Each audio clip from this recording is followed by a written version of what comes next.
نريد إقامة منطقة آمنة في سوريا. سأذهب إلى دول الخليج والتي لا تقوم بالكثير، صدقوني. دول الخليج لا تملك أي شيء لكنها تملك الأموال. سأجعلها تدفع.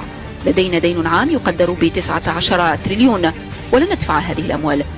ولا تنسوا دول الخليج بدوننا غير موجودة. هل يرضي هذه دول الخليج؟ إذا يرضيها فهي أمام شعبها، لأن هم يقولون احنا ملوك، والملك يفترض من يتعرض بلده إلى المهانة من أجنبي جر سيفه. شوف ايش كثر بدأوا يهينوهم. خلوا يردون على المرشح الرئاسي يقولوا له الزم حدك يا ولد، يقدرون يقولوا له خلوا شيء حد يقدر يجرب لو كنت موجود. أم قريبي وغير قريبي.